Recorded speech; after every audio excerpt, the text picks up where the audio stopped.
আজকে যে মিছিল হয়েছে এবং যে অভিযোগটা উঠছে বিজেপির যে তাদের মিছিল করতে দেওয়া হয়নি, শাসক দল পুলিশকে দিয়ে বাধা দিচ্ছে এবং তাদের কর্মসূচি নিতে দেওয়া হচ্ছে না, কোথাও একটা বলা হচ্ছে যে যদি এইভাবে চলতে থাকে তাহলে তারা জঙ্গি আন্দোলনের মতো করে নামবেন, এমনটাই একটু আগে বললেন বিজেপি নেতা বিমান ঘোষ। আমার সঙ্গে ফোন লাইনে রয়েছেন আর্থিক লিপির এক্সিকিউটিভ এডিটর দেবাংশু চক্রবর্তী। দেবাংশু, কি বলবেন যে যেটা হচ্ছে যে মিছিল তারা করতে চাইছে, পুলিশ বাধা দেওয়া হচ্ছে, তারপরে অবরোধ, আবার রাজ্য জুড়েই বিরাট আজকে কর্মকাণ্ড বলা যায়, বিরাট একটা ঘটনা ঘটেছে, কোথাও লাঠিচার্জ হয়েছে, কোথাও রক্তও ঝরেছে, কি বলবেন? এখানে দেখো, এটা বিজেপির একটা ঘোষিত কর্মসূচি, 294টা বিধানসভা কেন্দ্রে এই কর্মসূচি নেওয়া হয়েছে এবং লক্ষ্য একটাই, 2019 লোকসভা নির্বাচন এবং সংগঠনকে আরো মজবুত করা এবং মানে একটা দেখানো যে আমাদেরও বিভিন্ন স্থানে বিভিন্ন জায়গায় সংগঠনের যে বিজেপির সংগঠন যে বাড়ছে, ক্রমশই বৃদ্ধি পাচ্ছে, সেইটাকে সাধারণ মানুষের কাছে এবং বিজেপি কর্মী সমর্থকদের কাছেও কিছুটা প্রকাশ্যে আনা। তবে এখানে যেটা আমার মনে হয়েছে, এটা আমি সাংবাদিক হিসেবে যেহেতু তুমি প্রশ্নটা করেছো, সেখানে বলতেই পারি যে যে কোনো ধরনের পরিকল্পনা হোক বা মিছিল, মিটিং, সভা যাই হোক, একটা প্রশাসন বা পুলিশের একটা বৈধ অনুমতির দরকার হয়।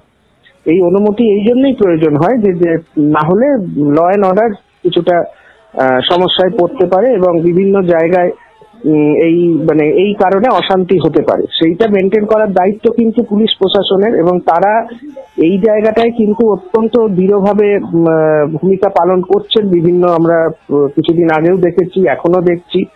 কিন্তু এখানে আরেকটা প্রশ্ন উঠে আসছে শফিকুল, যে দেখো তোমার বিভিন্ন জায়গায় যে বিজেপির যে কর্মসূচিগুলো তারা পালন করতে চাইছে, রথযাত্রা থেকে শুরু হয়ে তুমি জানো সেটা নিয়ে একেবারে আদালত, শীর্ষ আদালত পর্যন্ত গড়িয়েছিল। তারপরেও যে বিভিন্ন ধরনের কর্মসূচি, সেই কর্মসূচিগুলো কিন্তু কোনোভাবেই পুলিশের কাছ থেকে অনুমোদন পাচ্ছে না। আর এটা শুধু আরামবাগের নয়, বিভিন্ন জেলায় বিভিন্ন জায়গায় দেখা যাচ্ছে যে পুলিশ অনুমোদন বেশিরভাগ ক্ষেত্রে 99% ক্ষেত্রে পুলিশ অনুমোদন দিচ্ছে না। সেক্ষেত্রে বিজেপি নেতৃত্ব মনে করছে, রাজ্য বিজেপি নেতৃত্বের সাথেও আমার কথা হয়েছে, তাদের বক্তব্য হচ্ছে যদি রাজ্য সরকার এইভাবে পুলিশকে ব্যবহার করে, এইভাবে যদি তারা কোনো ক্ষেত্রেই অনুমোদন না দেয়, তাহলে সেক্ষেত্রে উইদাউট এনি পারমিশনই তাদের মিটিং মিছিল করতে হবে, এছাড়া তো কোনো উপায় নেই। এবং দরকারে তারা গ্রেপ্তার বরণ করতেও রাজি আছে। তো সেই জায়গায় দাঁড়িয়ে আজকে আরামবাগ বিজেপির আরামবাগ সাংগঠনিক জেলার সভাপতি তার সাংগঠনিক জেলায় বেশ কয়েকটি জায়গায়, তুমি জানো, খানাকুল, আরামবাগ, তারকেশ্বর, চন্দ্রকোনা প্রভৃতি বিভিন্ন জায়গায় আরামবাগ জেলা সাংগঠনিক জেলার পক্ষ থেকে বিজেপির মিছিল, যেটাকে বলছে বাইক মিছিল এবং টার্গেট 2019, এই যে মিছিলগুলো বেরিয়েছিল, প্রত্যেকটা ক্ষেত্রে কিন্তু পুলিশ সেই মিছিলগুলো গতিপথ আটকে দিয়েছে মাঝপথে এবং একটাই তাদের যুক্তি যে বাইক মিছিল নিষিদ্ধ। এখানে কিন্তু বিজেপি নেতৃত্ব বারবার বলছে যে যদি বাইক মিছিল নিষিদ্ধই হয়, তাহলে শাসক দলের ক্ষেত্রে যখন কোনো মিছিল হয় বা তাদের যখন কোন রকম হয় বাইক নিয়ে মিছিল হয়, তো সেক্ষেত্রে কেন সেটা নিষিদ্ধ হয় না?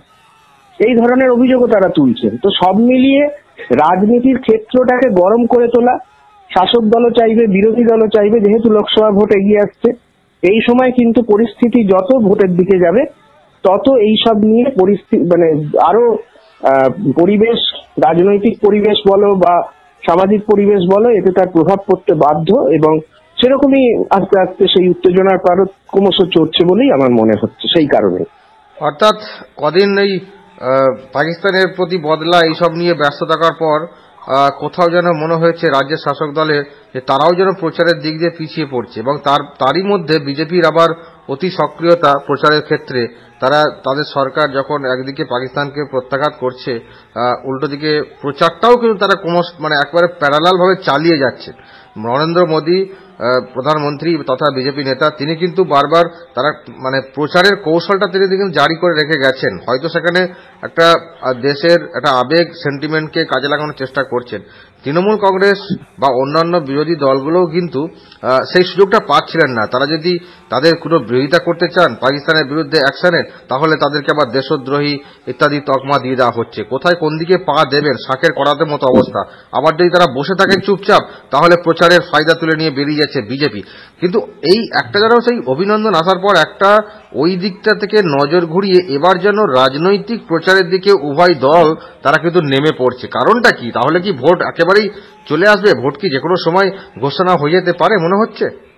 হ্যাঁ, নিশ্চয়ই। তুমি তো জানো যে কেন্দ্রীয় নির্বাচন কমিশনার যিনি রয়েছেন তিনি ইতিমধ্যেই বলে দিয়েছেন যে গতবারের যে দিনে লোকসভা গঠন হয়েছিল তার আগেই লোকসভা গঠন করা হবে এবং প্রধানমন্ত্রী নরেন্দ্র মোদী যেদিন শপথ নিয়েছিলেন তার আগেই প্রধানমন্ত্রী শপথ নিয়ে নেবেন নতুন সরকারের। সুতরাং এটা ধরেই নেওয়া যায় যে এই চলতি মাসেরই মানে 15 তারিখের মধ্যে, মানে first half of this month, ধরো তোমার এই লোকসভা নির্বাচনের নির্ঘণ্ট ঘোষণা হয়ে যাবে। কারণ কালকে তুমি জানো বিশেষ প্রতিনিধি দল কাশ্মীর যাচ্ছে, জম্মু কাশ্মীর, সেখানেও বিধানসভা ভোটের সময়কাল আস্তে আস্তে শেষ হয়ে এসছে।